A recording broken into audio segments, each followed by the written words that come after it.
the presidents of South Africa and China have had their meeting, and the delegations of ministers have had discussions. And this afternoon we've been given a glimpse of the outcomes thereof. The highlights: 14 billion rand commitment in terms of investment on the part of South Africa, China investment in South Africa, and also we're hearing that there have been loan facilities that have been secured by two of our biggest parastatals, that is Eskom and Transnet. On the part of Eskom, that's $2.5 billion that they've secured, which they say will help them a great deal. But there's also a litany of agreements, Michelle, that have been reached between these two countries and have been signed off today. So to help us unpack it, I'm joined by the Minister of Trade and Industry, Dr. Rob Davies. Thank you so much for coming through and talking to me. I imagine that you are very happy with the number of agreements that have been signed here today, because for quite some time you have been talking about the need for investment and the trade imbalance to be corrected. Are you happy? Yes, I think that what's been agreed today should take us a step further forward. This afternoon there will be the launch of the largest, one of the largest investments in the automotive sector in South Africa, the BAIC, Beijing Autoworks International Company, BAIC, in Kucha. And the presidents will participate in that by way of a video link. This is in the investment that was announced during the last state visit, the one that was just before FOCAC 2 years ago. And I think the significance of it is that this afternoon they will be rolling off the first cars. So that it's a feature of Chinese investment is that when they make an undertaking, they generally tend to follow up on time and with the results that are anticipated. So I think that that's one of the ones, and then there's a number of investments that will take place in infrastructure and through some of the parastatals that you were mentioning, but also, for example, at Hisense, which is a company that manufactures televisions and also other electro-domestic goods down in the Western Cape, that will be expanding its investments as well. One of the features of that investment, I think, is that a few years ago I met with the local managers and they told me that this was the second best performing plant outside of China. So I said, where's the best? And they said, the United States. And I said, who follows us? And it's a whole lot of OECD member countries. So actually we offer, I think, a good investment experience at the the level of actual operational capability and capacity. And so I think that Chinese companies are beginning to understand that. We are going to be showcasing that. There's also commitments around investments in the metallurgical component of the Messina Mercado Industrial Development Zone, Special Economic Zone up in Limpopo Province. So I think that these things are important because when we look at the existing quantum of Chinese investment, we record about $11 billion US. So 14 billion on top of that will be a substantial increase. And still at the moment, right now as we sit now, South African companies invest more in China than Chinese companies invest in South Africa. So we want to try to strengthen the investment relationship. The investment relationship will also enable us to develop more trade. So we've been supporting the idea of investment-led trade rather than trade-led investment. It's also the way we approach the African continent. As the continent tries to industrialize and move up the value chain, we realize that South Africa cannot any longer, or at least in the medium term, just be supplying finished goods into somebody else's market. We've got to look at, we perhaps are going to be suppliers of components as we move up the value chain, take more products from other countries as well. And in that regard, I think there were two important things that were indicated. China is organizing at the end of the year in November. It's called the Chinese International Import Expo. It's the first time that any major countries organized an import expo, and we've been given guest country status. So we will be going along to that and showing our wares in China, at which I'm assured all the major procurers from the public and private sector will be present. So it'll be a huge opportunity for South African exporters. DTI will be taking a lead in organizing a South African presence there. I myself will be there as well. But also President Xi indicated a positive response to a request that we've been making for a long time. Please send us more buying missions so that buyers can come to South Africa and look at our wares.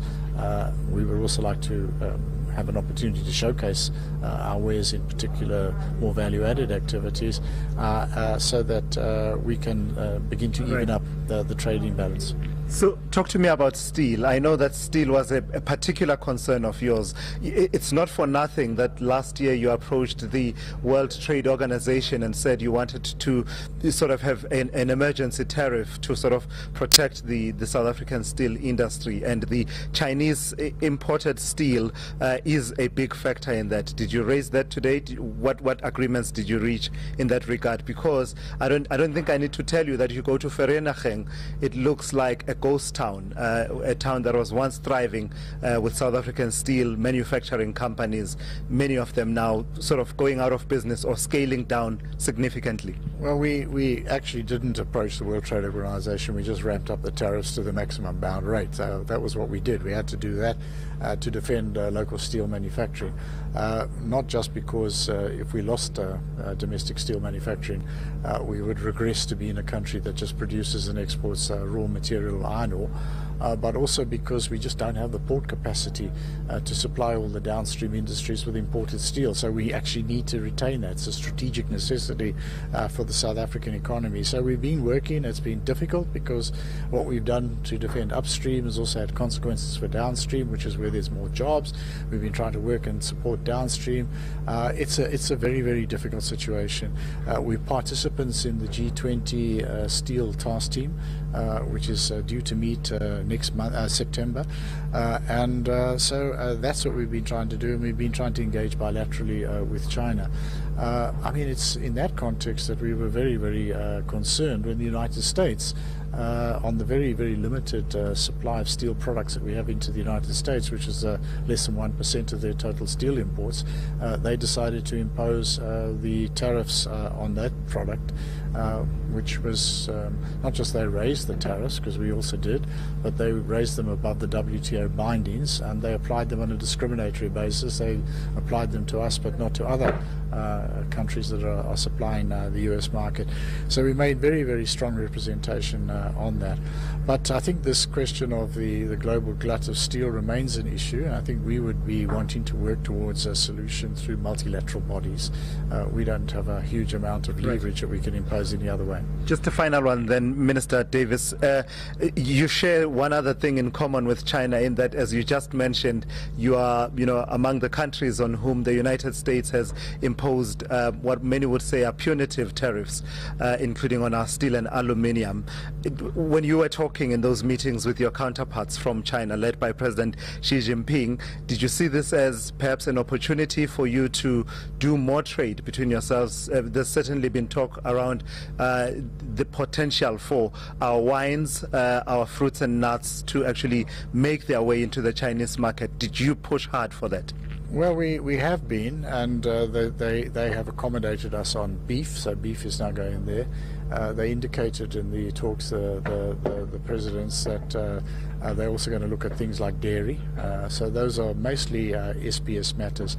But I think that the real issue for us is, yes, we must look at all the trading opportunities there are, but also that it's the quality of the trade. So as I said earlier, we're looking at investment-led trade. And our priority is actually our relationship with the African continent, a continental free trade agreement. That's our priority. And the importance of that is not just that we want to raise the level of intra-regional trade on the African continent, but allow the emergence of regional value chains that will support productive activity at a higher value-added level. Right. In other words, industrialize our continent. That's our message to everybody, including our friends from China. And we want to see a relationship that addresses the challenges to get there, and many of those are actually in the realm of investment. More investment in infrastructure, more investment in productive capacity, and that investment will drive more trade. Minister, thank you so much. I really appreciate your time and unpacking some of the agreements that were reached here today. Michelle, that is Rob Davies, the Minister of Trade and Industry, sort of taking us through some of the issues that were discussed, particularly around the agreements that were signed. You heard him. He says they want to push for investment-led trade in trying to address what many see as a trade imbalance between South Africa and China, and outlining the number of agreements that were reached including the latest that he just mentioned about South African beef and dairy perhaps now finding a market in the Chinese context as part of the products that South Africa is trying to export to China to try and correct that imbalance.